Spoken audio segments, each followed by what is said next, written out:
Hi everybody, I'm Wendy Troxel, Director of the Nakata Center for Research at Kansas State University and also on the faculty in the Department of Special Education, Counseling, and Student Affairs at K-State. Welcome to Global Advising Week. We're excited to have you join us, and most of all, thank you so much for your dedicated work with students and your colleagues. You're the heart of the campus, and your role is so critical as you connect with students in whatever modalities you use.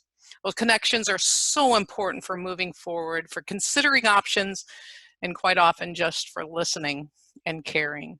That kind of interaction makes a difference. You know it, you've seen it, you recognize the signs of maturity and discovery and frustration and motivation and lack of motivation, and you bring all your tools to the table to help. You're professional educators, and whether you're a faculty member or a primary role advisor, fill in your title here, our collective goal is learning in whatever context. So you know by now, I'm a big fan of learning about and finding ways to explore how your work with students actually influences learning and maturity. And I find it fascinating also to take a look at the context of advising, which is become a career goal for some and a stepping stone for others. So how you approach your role.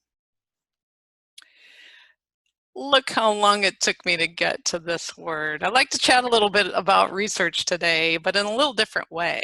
We have lots of resources available to learn about and conduct research, a growing list in fact, and I'll highlight some of those later. Instead today, I'd like to explore three main areas related to the underlying challenges, the lenses, the commonly asked questions, and the useful strategies for embracing the scholarship of advising from whatever lens you use to view this work. I've been really interested thinking about the concept of a prism. You know that a prism separates white light into a spectrum of colors. And if you think about a lens of a camera, lenses have prisms. Even modern smartphone cameras use prisms to create more lifelike photos. There's a figurative use of the term prism as well. This definition is relevant to our topic today. We use the scholarship of academic advising to view and understand that role and those outcomes in different ways.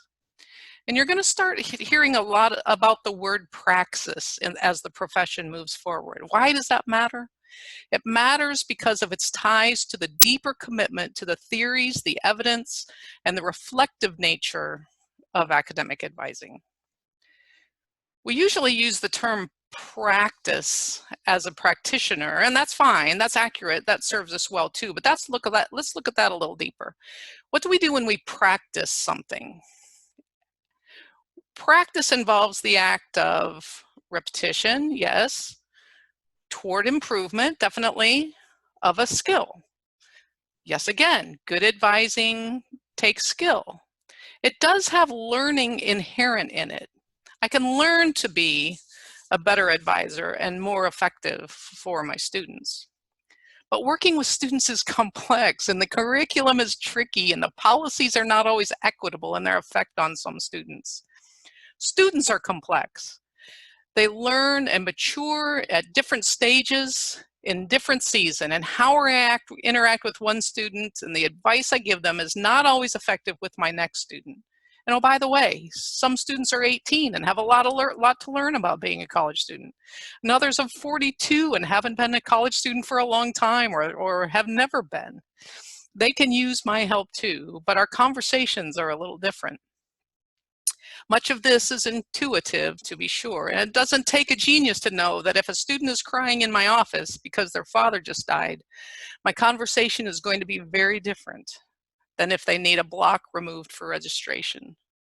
But our work of academic advisors, again, whether we're faculty advisors or primary role advisors or some other related role, is deeply rooted in the literature of learning. And those who commit to approach the work in a scholarly way are guided by the lens of praxis. Praxis is an intentional and reflective process of practice. I like the definitions from the Cambridge Dictionary. Praxis is the process of using a theory or something you've learned in a practical way.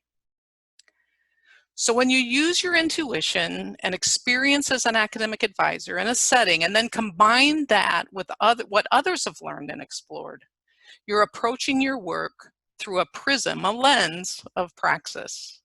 You're applying in practice what we know in this branch of learning, the scholarship of advising. All right, let me get to the kind of the meat of our time together. As I work with primary role advisors who want to dive into inquiry, or faculty advisors who are interested in this type of research as opposed to their disciplinary research, I get a lot of common questions. The how questions are easy. The why questions are more complex. Here's where we're headed. These are three main questions I get a lot. How do I find what's been researched before? And why does it matter? How can I convince my supervisor that we should be supported for doing some research on advising? And why should I bother? And then I'll conclude with, how can I find out more? And why not give it a try? Let's get started. How do we find out what's been researched before and why does it matter? How do I find existing research on fill in the blank? This is the most common question I get asked in an email or in a conversation with academic advisors.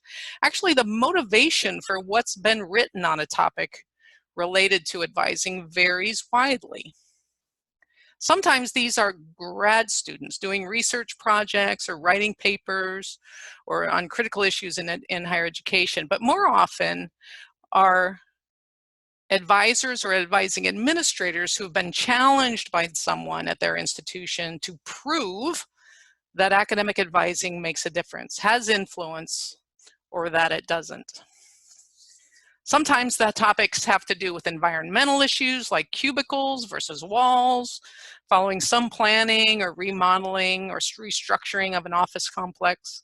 Of course, these days, no one's in their physical offices, but the real issues still remain, which have to do with things like privacy and confidentiality. It has to do with the nature of the conversations taking place and the trust that a student has with an academic advisor who senses that there's more going on under the surface that then meets the eye at the beginning of a session. Or I'm asked, where can I find research on the best student to advisor ratio? Or which model of advising is more effective for retention and graduation? The how to answer this is we have research tools available to us, search tools available to us through our campus libraries and even Google Scholar.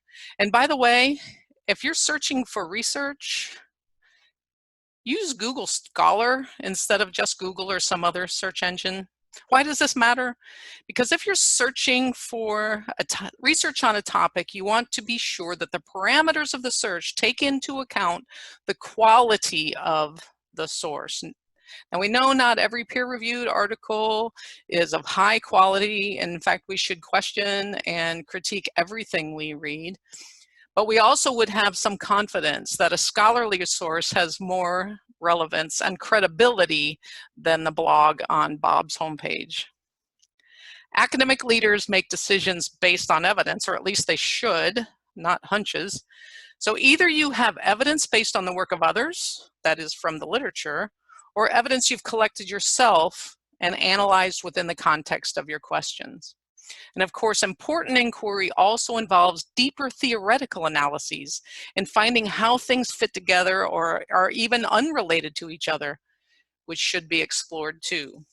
So how would someone start working on a topic?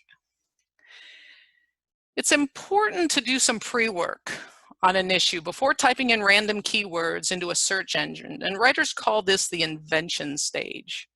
What is it about the issue that you're interested in? Recently, a colleague emailed me because another colleague was interested in doing research on the topic of the impact of grade replacement policies on students. The colleague couldn't find much research on the topic, on that specific topic of the role of academic advising and the implementation of new policies related to retaking courses and whether that was a good thing or a tricky thing for students. The advisor also knew that most research involves some kind of theory on which to hang both the questions and analyze the results. But this colleague wasn't sure where to start. When I'm asked a question like this, I usually recommend some brainstorming session like on a whiteboard to get down on paper or on the board or on your computer all the elements that may be involved with the topic. Brainstorming by design has no judgment attached. This is just a brain dump. It could be done on a conceptual map like bubbles that are connected for visual thinkers or lists for those linear thinkers. But the important part is to be creative, to get out of the typical boxes that we put ourselves in when we try to become scholarly. So we just started brainstorming the things that we think about on the topic of grade replacement. So when I think about grade replacement, I think about, the first thing I thought of was forgiveness. When we give students another chance to be successful, it's a form of academic forgiveness. Forgiveness is an action by another, by, in this case, the institution. The institution is forgiving the failure of the past. And be careful of terms like failure, by the way, which is loaded. So related to that then is redemption. We've all known students who felt a failure after an unsuccessful class experience, which had an effect on their confidence, sense of self. Having an opportunity to try again and to replace that academic failure with academic success has redemptive value and influence on the student. What else? When I think about students, why students tend to earn higher grades the second time they take a class, I think about things related to learning theory, like constructivism and scaffolding. We learn better and deeper when we connect new knowledge with knowledge we already have gained. And by design, retaking a class should allow for deeper learning gains across material that's just required some time to take root. And it's quite possible that those second chances will allow students to persist, which is a student lens, which then leads to the one in the retention column for the institution. Related to deeper learning is also maturity in all forms. Students who have lived in the world for some time before entering the world of higher education generally benefit from their maturity, and it usually shows up in more focused learning and success. I can keep going here. I think of grade replacement, I wonder about fairness or the lack of fairness and curricular bottlenecks. I think about how long it takes to get to the degree when they're retaking and taking courses. I think about motivation issues, about goal setting, about resilience, and also academic reboot. How does the new success in that course lead to more success in other courses? We could keep going, of course, but that was kind of my stream of consciousness on that topic. You can do that on any topic, either on paper or with a critical friend. What usually happens is the list grows, and at some point, the researcher has a moment and says, yes, that's what I'm really interested in related to this. So for the purpose of this study, I'm going to explore fill in the blank. From there, the literature search on that topic usually reveals various theories and models related to that construct or concept. Notice that none of the things on my list mentioned the words or the term grade replacement. But once I say, yes, I want to look at this from a redemption lens that the student feels, or a fairness lens relating to equity from an institutional lens, then usually we find the literature that reveals the theoretical framework through which this topic can be explored. So uncovering what it is about the impact of the policy on students I want to explore should lead to a framework to use, or two or three that get synthesized into a conceptual model. Here's another example. Put your advisor hat on here again. If a student walks into my office, or I'm on a Zoom call, or I'm answering an email, I might ask, I noticed your faculty member has reported that you are 3 assignments behind in your biology class. Can you share with me what's going on? The student may report that they're just busy, but you want to dig deeper. You ask questions about their priorities and their confidence and their challenges and how this biology course fits into their professional and personal goal of becoming a doctor, which is what you've heard before from the student. In those conversations, it's quite possible, based on the trust that you've established and developed, shares that They're getting serious pressure from their parents and their star older brother who became a surgeon, but actually, I want to be a lumberjack. Just seeing if you're still awake. But seriously, there's more to this story than a few missing assignments. You know that, especially these days as students navigate the shock of this new educational environment. You know that it's not just likely about motivation or even goal setting, but about much deeper challenges like inadequate technology in the home or no home or depression or the myriad life roles that our students have piled on them. It's really about necessary prioritization, often through no lack of desire or motivation. So if I want to search on the prior research on students missing assignments in classes and how advisors can help, I could start with the simple keywords like academic advisors and missing assignments and higher education. I might come up with an article or two on that, and that's a bonus. And I can read them and glance at them and find out more about it.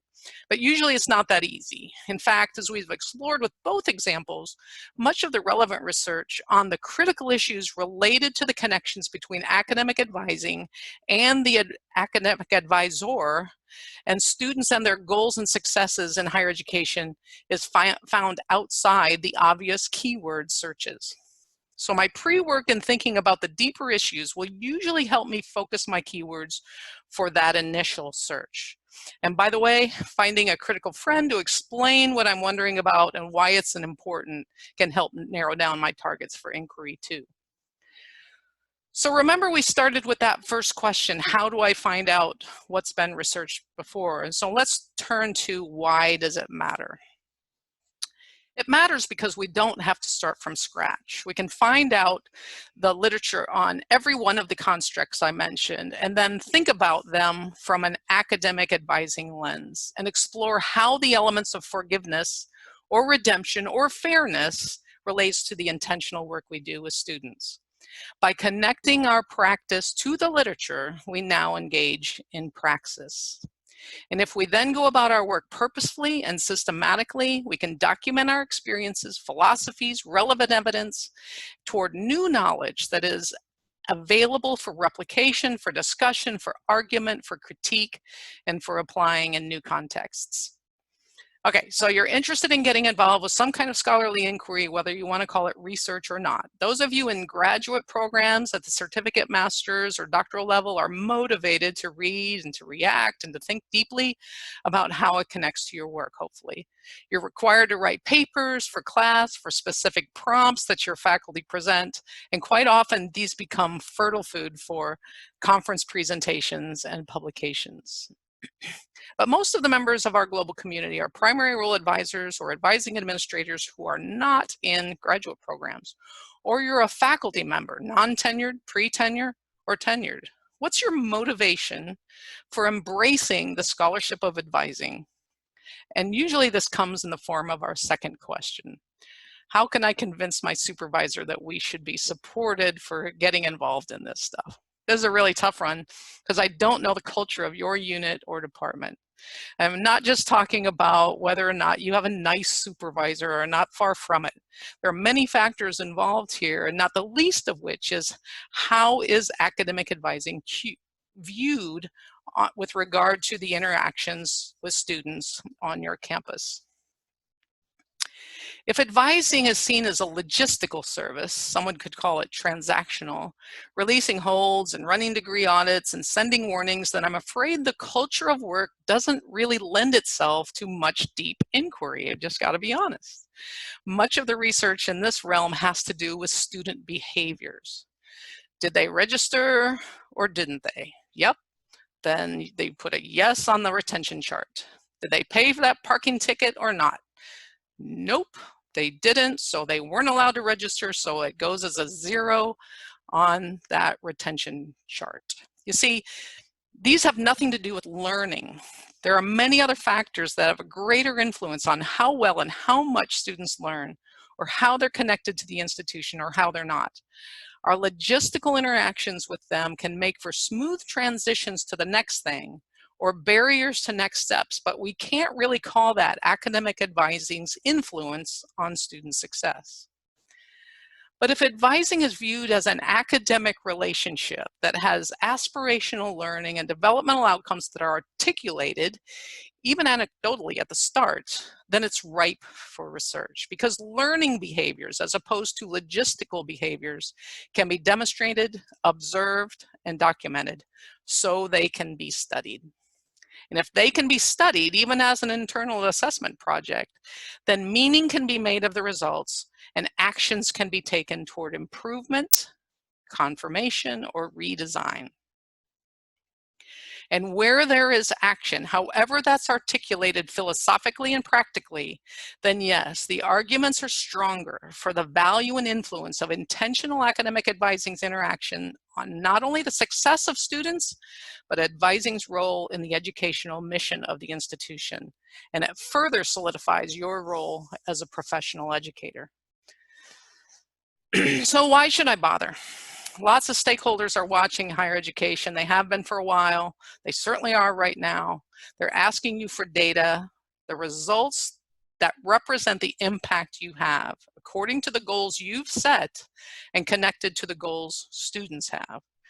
You know this better than anyone. Engaging with students in new ways and the lenses through which they view the world is critical to our understanding about how our interactions with them as representatives of our institutional policies and curricula affect them. Learning about how others have navigated this very complex system through the literature on advising is therefore useful to the work that we do. And it's certainly complex if we do it right. But the question here is, how connected are the things that you study to changes or revisions in your day-to-day work? Can you articulate how you're using what you're learning in your practice? If you can, then you're a scholarly advisor. I would argue that you don't have to be a researcher to be a scholar. Your commitment to that role through the prism of praxis is what will launch you toward meaningful, impactful, and documentable influences on students and colleagues. But a warning from the greatest assessment expert of all time. Our work isn't obvious to everyone. We can present at conferences for days about our innovative programs and how much students love us, but until we connect those strategies to the outcomes of intentional learning, we'll struggle to hold our own at budget cut time. I really don't mean to sound negative, but it's just the reality of the world that we live in professionally now more than ever. Now, not every colleague in your unit or department will be interested in conducting research or writing about the impact and context of the work, and that's okay. Maybe that's you right now. But there are an increasing number of institutions who are not only supporting both primary role and faculty advisors to dig into scholarly inquiry through their worlds, but they're building the options into annual evaluation, rewards, promotion, accountability, and even the tenure process. And that's where institutional expectations meet professional and personal interests and your goals as a scholar. So we'll conclude our time together with the how and the why questions, if you're still with me. How can I find out more? There's no shortage of resources to learn how to get scholar, but here are some ideas. Find your critical friends and your research-focused colleagues. Research is a team sport. Collaborate with co-authors who have complementary skills, like the statisticians and the excavators who love literature reviews and the philosophers who craft well-constructed arguments. Connect with your institution's librarians. They're amazing and helpful. They love to dig in the databases and have useful inside knowledge of keywords and concepts that cross disciplines. And NACADA members have a wide range of synchronous and asynchronous resources. There's a research skills and tips page that's located off of the Research Center homepage. These are short videos with scripts to download about research design, humanities-based inquiry, how to stay organized. The NACADA Research Committee oversees this professional development program, and the list and topics and the videos continues to grow. And if you have any ideas for topics or expertise you can contribute in a short video, just let us know. One of the most exciting new programs is our writer support program. Through writing groups and our new every other month global writing days, You can find support and colleagues who are interested in learning and working with you. It's been said that you can't influence the field until you write for the field. We're just ending our second year of the writing groups, which are meant to, and it's about 250, 270 primary role advisors mainly who have been in our writing groups over the last 2 years. This is a way to develop ideas, get them down on paper. These may be position papers, philosophical analyses, database research studies, or contextual descriptions of initiatives you found to be successful and grounded in the literature. If you want to dip your toe in and just take some time to think and write, every other month we encourage each other through our global writing days to pick your place, your topic, your length of time you'll commit, and then share with us what you've accomplished. Be sure to watch Ashley Thomas's session on the wide range of publications NACADA sponsors. Brand new this year is the Research e-tutorials. This is intensive, and I mean intensive, 3.5-week short course to introduce you to the range of paradigms and strategies for inquiry. You work with experts as mentors, as your faculty members, and you leave that course with an action plan for next steps. Dozens of NACADA members have successfully completed the course already in our first year, and we're now exploring an entire research curriculum using this modality. Look for more information on that soon. Even though we had to postpone the newly reinvigorated Research Institute, formerly the Research Symposium, we're all set for next year. The 2021 Research Institute will be held from May 20th to the 22nd in the Chicago O'Hare area.